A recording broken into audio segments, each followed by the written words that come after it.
நண்பர்கள் அனைவருக்கும் வணக்கம். வாங்க கனவு தேசத்தில் பயணிக்கலாம். கனவு தேசத்தில் உங்களுடன் பயணிக்கும் நான் ராஜ்குமார். நண்பர்களே, இந்த காணொலி பதிவுல எதை பற்றி பார்க்க போறோம் அப்படின்னா, ஒரு நண்பர் நான் பதிவிட்ட ஒரு காணொலி கீழே ஒரு நண்பர் வந்து ஒரு கருத்தை பதிவிட்டு இருக்காங்க. அதாவது அண்ணன் சீமான் அவர்கள் கிராமமாக வர வேண்டும், அப்பொழுதுதான் சீமானை பற்றி மக்களுக்கு தெரியும், அப்பதான் நாம் தமிழ் கட்சி வெற்றி பெற முடியும் அப்படிங்கிற மாதிரி ஒரு கருத்தை வந்து பதிவிட்டு இருக்காங்க. இந்த நண்பர் பதிவிட்ட இந்த கருத்துக்கு எனது பதில், எனது கருத்து என்ன அப்படிங்கறதான் இந்த காணொலியில நான் பதிவு செய்ய போறேன். அதே மாதிரி உங்களுடைய கருத்து என்ன அப்படிங்கறதையும் கீழே வந்து பதிவிடுங்க. சரி நண்பர்களே, வாங்க இப்ப விடைத்துக்குள்ள போலாம். அதுக்கு முன்னாடி நான் இப்ப எங்க இருக்கேன் அப்படின்னு பாத்தீங்கன்னா, நம்ம குத்தக காட்டுல சோள பயிர் விதைச்சிருக்கேன். இப்ப நீங்க பின்னால பார்க்கிற பயிர் விதைச்சு 40 நாள் ஆகுது. அதன் பிறகு வந்து இப்ப 15 நாட்களுக்கு முன்னால ஒரு பயிர் வந்து விதைச்சேன். இப்ப அதுக்கு வந்து தண்ணி விடுறதுக்கோசரம் தான் வந்தேன். சரி, வந்த இடத்துல இப்ப கொஞ்சம் வெயில் அதிகமா இருக்குது. அதுக்கு முன்ன மட்டும் இல்லாம இந்த பில்லு எல்லாம் வந்து வெட்டி போட்டிருக்கேன், அதெல்லாம் அள்ளி போடணும். கொஞ்சம் வெயில் அதிகமா இருக்கு, அதனால கொஞ்சம் நிழல்ல கொஞ்சம் நேரம் உட்காந்துருக்கேன். இந்த உட்காந்துருக்கிற இந்த ஒரு சிறிய தருணத்துல தான் இந்த காணொலி வந்து இப்போ உங்கள்கிட்ட நான் பகிர்ந்துட்டு இருக்கேன். இன்னும் கொஞ்சம் வெயில் தாழ்ந்ததுக்கு அப்புறம் இந்த காணொலி வந்து பதிவேற்றம் பண்ணிட்டு அதுக்கப்புறம் தான் அந்த பில்லெல்லாம் அள்ளி ஓடிட்டு அதுக்கப்புறம் வீட்டுக்கு அந்த காட்டுக்கு நம்ம காட்டுக்கு கிளம்பணும். சரி நண்பர்களே, வாங்க இப்போ விடயத்துக்குள்ள போலாம். அது பாத்தீங்கன்னா, சென்ற ஒரு காணொலியில கிராமத்துல உள்ள மக்களுக்கு சீமானே யாருன்னே தெரியல, சீமானா யார், அவரு என்ன கட்சி அப்படிங்கிற மாதிரி பல கேள்விகளை வந்து பெண்கள் எழுப்புறாங்க. அது வெங்காய கொட்டாயில வந்து நான் பேசுறதை பத்தி 2-3 காணொலி பதிவு பண்ணியிருந்தேன்.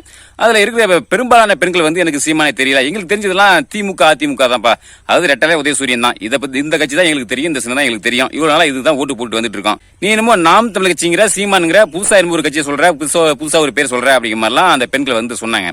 அப்ப இதை பற்றி நான் வந்து அந்த காணொலியில பதிவு பண்ணியிருந்தேன். இதை பார்த்து அந்த நண்பர் தான் அப்ப சீமான் வந்து ஒவ்வொரு கிராமமாக வந்து செல்ல வேண்டும், கிராமமாக வர வேண்டும் அப்படிங்கிற மாதிரி அந்த கருத்தை பதிவிட்டு இருக்காங்க. இப்ப இதுல என்னுடைய கருத்து என்ன அப்படின்னா, அதாவது ஏற்கனவே அண்ணன் சீமான் அவர்கள் 15 வருடங்களாக தொடர்ந்து கடுமையான உழைப்பை வந்து களத்துல போட்டுட்டு இருக்காங்க. எங்க மக்கள் பிரச்சனை இருந்தாலும் சரி, எங்க போராட்டமா இருந்தாலும் சரி, பல்வேறு செய்தியாளர் சந்திப்பு, பல்வேறு பொதுக்கூட்டம், இப்படி 15 வருடமாக தொடர்ந்து ஒரு கடுமையான ஒரு உழைப்பை வந்து கொடுத்துட்டு இருக்காங்க. நாமளே பார்த்துட்டு இருக்கோம்.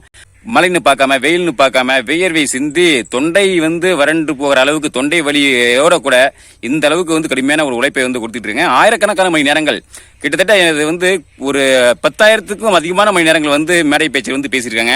அது மட்டும் இல்லாம ஆயிரக்கணக்கான மணி நேரங்கள் செய்தியாளர் சந்திப்பே வந்து அந்த அளவுக்கு கொடுத்துருக்காங்க. அப்படி இருக்கும்போது இன்னும் கிராமமாக வரணும் அப்படிங்கன்னா இது வந்து ஒரு சாத்தியமில்லாத ஒரு விடயம் தான். ஏன்னா இன்னைக்கு தமிழ்நாட்டில் ஆயிரக்கணக்கான கிராமங்கள் இருக்கு. இப்படி எல்லா கிராமங்களுக்கும் வந்து அண்ணன் சீமான் அவர்கள் வர வேண்டும், சுற்றுப்பயணம் மேற்கொள்ளணும் அப்படின்னா இது சாத்தியமில்லாத ஒண்ணு. இது வந்து அண்ணன் சீமான் அவர்களுக்கு இன்னும் அதிகப்படியான ஒரு கஷ்டத்தையும் ஒரு சிரமத்தையும் தான் கொடுக்கும். அதனால நான் என்ன சொல்றேன் அப்படின்னா, அண்ணன் சீமான் அவர்கள் கிராமமாக வருவதற்கு பதிலாக ஒவ்வொரு கிராமத்திலும் நமது கட்சியினுடைய உறவுகள் இருக்காங்க இல்லீங்களா. இப்ப எனது கிராமத்தில் நான் இருக்கேன். நிச்சயம் வந்து இந்த கட்சியினுடைய வளர்ச்சிக்கு நான் என்ன செய்யணுமோ அதை வந்து நான் செய்வேன். அதே மாதிரி ஒவ்வொரு கிராமத்திலும் இருக்கக்கூடிய நமது கட்சி உறவுகள் நிச்சயம் வந்து நமது கட்சியினுடைய கொள்கைகளையும் அந்த சீமானையும் மக்களை கொண்டு போய் சேர்க்கணும். ஆனா ஒரு துரதிருஷ்டவசமா என்ன அப்படின்னா, இன்னும் நம்ம கட்சி உறவுகள், ஒவ்வொரு கிராமத்திலும் இருக்கக்கூடிய கட்சி உறவுகள் இன்னும் செயல்படாம இருக்காங்க.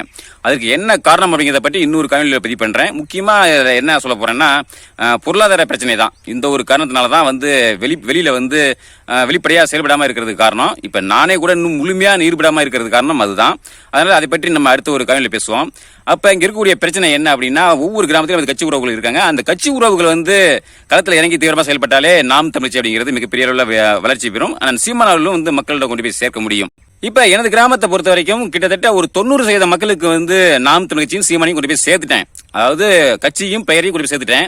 இன்னும் கட்சியினுடைய கொள்கைகள் என்ன, கோட்பாடுகள் என்ன, இந்த திமுக அதிமுக என்ன பண்றாங்க, அவங்களுடைய ஆட்சி நிர்வாகம் எப்படி, எந்த அளவுக்கு மோசமா நடந்துட்டு இருக்கு, நாம் தமிழ் கட்சி வந்தா என்ன செய்வாங்க அப்படிங்கிறத பற்றி இன்னும் அதிக அளவுல அவங்க கொண்டு போய் சேர்க்க வேண்டியிருக்கு. அப்படி இருக்கும்போது நிச்சயம் வரும் நாட்கள்ல நாம் தமிழ் கட்சியுடைய கொள்கைகளையும் அண்ணன் சீமான் அவருடைய கருத்துக்களையும் ஒவ்வொரு வீடு தோறும் ஒவ்வொரு மக்களிடையும் கொண்டு போய் நான் வந்து நிச்சயம் சேர்ப்பேன்.